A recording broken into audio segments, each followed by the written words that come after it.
ಈಗ ಮತ್ತೊಂದು breaking news ಬರ್ತಾ ಇದೆ. ಮಂಡ್ಯ ಲೋಕಸಭಾ ಸುಮಲತಾ ಸ್ಪರ್ಧೆ ಗುದ್ದಾಟ ವಿಚಾರಕ್ಕೆ ಸಂಬಂಧಪಟ್ಟಂತೆ ಸುಮಲತಾ ಓಟಕ್ಕೆ ಬ್ರೇಕ್ ಹಾಕಲು ದಳಪತಿಗಳು ಮಾಸ್ಟರ್ ಪ್ಲಾನ್ ಮಾಡಿದ್ದಾರೆ. ಸುಮಲತಾ ವಿರುದ್ಧ ಪ್ರಭಾವತಿ ಜಯರಾಮನ್ನ ಕಣಕ್ಕಿಳಿಸಲು ಜೆಡಿಎಸ್ ತಂತ್ರವನ್ನು ರೂಪಿಸ್ತಾ ಇದೆ. ಪ್ರಭಾವತಿ ಮಾಜಿ ಸಚಿವ ಎಸ್.ಟಿ. ಜಯರಾಮ್ ಅವರ ಪತ್ನಿ. 90ರ ದಶಕದಲ್ಲಿ ಮಂಡ್ಯ ಜನರ ಮನೆ ಮಾತಾಗಿದ್ರು ಜಯರಾಮ್. ಮಂಡ್ಯದಲ್ಲಿ ಎಸ್.ಡಿ. ಜಯರಾಮ್ಗೆ ಅಂಬರೀಶ್ ಅಷ್ಟೇ ಹೆಸರಿದೆ. ಪಕ್ಷೇತರರಾಗಿ ಕಣಕ್ಕಿಳಿಸುವ ಚಲುವರಾಯಸ್ವಾಮಿ ತಂತ್ರಕ್ಕೆ ಪ್ರತಿತಂತ್ರವನ್ನ ಇಲ್ಲಿ ರೂಪಿಸಲಾಗ್ತಾ ಇದೆ. ಮಾಜಿ ಸಚಿವ ಚಲುವರಾಯಸ್ವಾಮಿ ಸಹ ಜಯರಾಮ್ ಅವರ ಅಪ್ಪಟ ಶಿಷ್ಯ. ಚಲುವರಾಯಸ್ವಾಮಿ ಸೇರಿ ಕಾಂಗ್ರೆಸ್ಸಿಗರನ್ನ ಕಟ್ಟಿ ಹಾಕುವಂತಹ ಒಂದು ಲೆಕ್ಕಾಚಾರವನ್ನ ದಳಪತಿಗಳು ಮಾಡ್ತಾ ಇದ್ದಾರೆ. 90ರ ದಶಕದಲ್ಲಿ ಮಂಡ್ಯ ಜನರ ಮನೆ ಮಾತಾಗಿದ್ರು ಜಯರಾಮ್. ಅವರ ಪತ್ನಿಯನ್ನ ಕಣಕ್ಕಿಳಿಸುವ ಮೂಲಕ ಮಂಡ್ಯ ಲೋಕಸಭಾ ಸುಮಲತಾ ಸ್ಪರ್ಧೆ ವಿಚಾರಕ್ಕೆ ಸಂಬಂಧಪಟ್ಟಂತೆ ಜೆಡಿಎಸ್ ತಂತ್ರವನ್ನ ರೂಪಿಸ್ತಾ ಇದೆ. ಸೊ ಪ್ರಭಾವತಿ ಅವರನ್ನ ಕಣಕ್ಕಿಳಿಸುವಂತಹ ಒಂದು ಚಿಂತನೆ ಜೆಡಿಎಸ್ ಇದೆ ಅನ್ನುವಂಥದ್ದು. ಹಾಗಾಗಿ ಈ ಬಾರಿ ಮಂಡ್ಯ ಲೋಕಸಭಾ ಒಂದು ಸ್ಪರ್ಧೆ ವಿಚಾರ ಏನಿದೆ ಸಾಕಷ್ಟು ಕುತೂಹಲವನ್ನ ಕೆರಳಿಸಿದೆ. ಸುಮಲತಾ ಅವರು ಚುನಾವಣೆಗೆ ಸ್ಪರ್ಧಿಸಬೇಕು ಅನ್ನುವಂಥ ಒತ್ತಡಗಳು ಒಂದು ಕಡೆ ಹೆಚ್ಚಾಗ್ತಾ ಇದೆ. ಮತ್ತೊಂದು ಕಡೆ ಸುಮಲತಾ ಯಾವ ಪಕ್ಷದಿಂದ ಸ್ಪರ್ಧೆ ಮಾಡಬಹುದು ಅನ್ನುವಂಥ ಒಂದು ಕುತೂಹಲ ಕೂಡ ಅಷ್ಟೇ ಇರುವಂಥದ್ದು. ಹಾಗಾಗಿ ಜೆಡಿಎಸ್ ಯಾವ ರೀತಿಯಾದಂಥ ಒಂದು ನಿರ್ಧಾರ ತೆಗೆದುಕೊಳ್ಳುತ್ತೆ, ಯಾರನ್ನ ಕಣಕ್ಕಿಳಿಸುತ್ತೆ ಅನ್ನುವಂಥ ಲೆಕ್ಕಾಚಾರಗಳು ಕೂಡ ನಡೀತಾ ಇದೆ.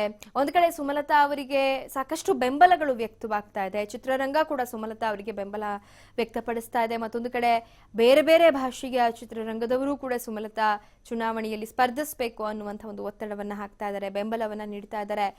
ಈ ನಡುವೆ ಜೆಡಿಎಸ್ ಇಲ್ಲಿ ಮತ್ತೊಂದು ಮಾಸ್ಟರ್ ಪ್ಲಾನ್ ಅನ್ನ ಮಾಡ್ತಾ ಇದೆ. ಸುಮಲತಾ ಓಟಕ್ಕೆ ಬ್ರೇಕ್ ಹಾಕಲು ದಳಪತಿಗಳು ಮಾಸ್ಟರ್ ಪ್ಲಾನ್ ಮಾಡ್ತಾ ಇದ್ದಾರೆ. ಸುಮಲತಾ ಅವರೇನಾದ್ರೂ ಸ್ಪರ್ಧೆ ಮಾಡಿದ್ದೆ ಆದ್ರೆ ಅವರ ವಿರುದ್ಧ ಪ್ರಭಾವತಿ ಜಯರಾಮ್ ಅವರನ್ನ ಕಣಕ್ಕಿಳಿಸಲು ಜೆಡಿಎಸ್ ತಂತ್ರವನ್ನ ರೂಪಿಸುತ್ತಿದೆ. ಈ ಬಗ್ಗೆ ಮತ್ತಷ್ಟು ಮಾಹಿತಿಯನ್ನ ನೀಡ್ತಾರೆ ನಮ್ಮ ಪ್ರತಿನಿಧಿ ಮೋಹನ್ ರಾಜ್. ಸುಮಲತಾ ಅವರೇನಾದ್ರೂ ಸ್ಪರ್ಧೆ ಮಾಡಿದ್ದೆ ಆದ್ರೆ ಅವರ ವಿರುದ್ಧವಾಗಿ ಕಣಕ್ಕಿಳಿಸಲಿಕ್ಕೆ ಪ್ರಭಾವತಿ ಜಯರಾಮ್ ಅವರನ್ನ ಕಣಕ್ಕಿಳಿಸುವಂತಹ ಒಂದು ತಂತ್ರವನ್ನ ಜೆಡಿಎಸ್ ರೂಪಿಸ್ತಾ ಇದೆ ಅನ್ನುವಂಥದ್ದು. ಸೊ ಈ ಪ್ಲಾನಿಂಗ್ ವರ್ಕೌಟ್ ಆಗುತ್ತಾ? ಕ್ಷೇತ್ರದಲ್ಲಿ ಯಾವ ರೀತಿಯಾದಂತಹ ಒಂದು ಚಿತ್ರಣ ಇದೆ, ಏನಿದೆ ಈ ಬಗ್ಗೆ ಮಾಹಿತಿ?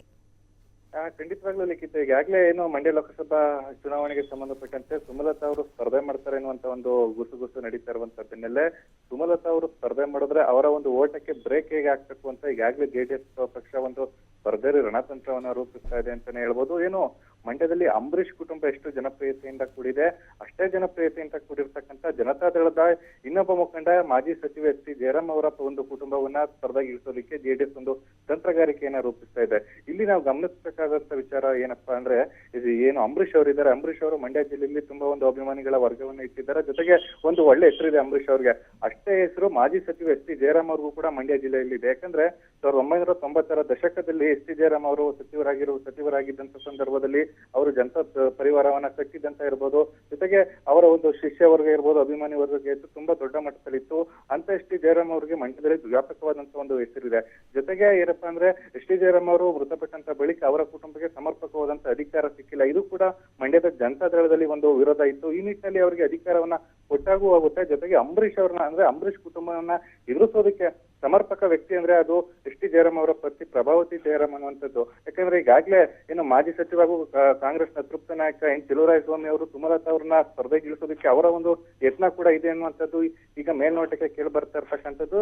ಬಹು ಮುಖ್ಯವಾಗಿ ಇಲ್ಲಿ ಎನ್ ಚಲುವರಾಯಸ್ವಾಮಿ ಅವರು ಏನಿದ್ದಾರೆ ಅವರು ಕೂಡ ಎಸ್.ಟಿ. ಜಯರಾಮ್ ಅವರ ಅಪ್ಪಟ ಶಿಷ್ಯ. ಇಂಥ ಸಂದರ್ಭದಲ್ಲಿ ಜಯರಾಮ್ ಅವರ ಕುಟುಂಬವನ್ನೇ ರಾಜಕೀಯಕ್ಕೆ ಕಣಕ್ಕೆ ಇಳಿಸಿದ್ದೆ ಆದಲ್ಲಿ ಅದು ಎಲ್ಲ ಒಂದ್ ಕಡೆ ಕಾಂಗ್ರೆಸ್ಸಿಗರು ಕೂಡ ಒಂದು ಚುನಾವಣೆ ಮಾಡೋದಕ್ಕೆ ಒಂದು ಅನುಕೂಲ ಆಗುತ್ತೆ. ಜೊತೆಗೆ ಜೆಡಿಎಸ್ ನಲ್ಲೂ ಕೂಡ ಯಾವುದೇ ರೀತಿಯಾದಂತ ಭಿನ್ನಾಭಿಪ್ರಾಯ ಇಲ್ಲದೇನೆ ಆ ಒಂದು ಕುಟುಂಬಕ್ಕೆ ಒಂದು ಚುನಾವಣೆಯನ್ನ ಮಾಡ್ಕೊಡ್ತಾರೆ ಅನ್ನುವಂಥದ್ದು ಒಂದು ಜೆಡಿಎಸ್ ನ ಒಂದು ಅಭಿಪ್ರಾಯ.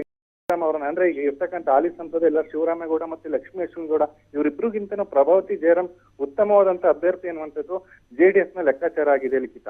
ಓಕೆ, ಧನ್ಯವಾದ ಮೋಹನ್ ರಾಜ್ ಮಾಹಿತಿಗಾಗಿ.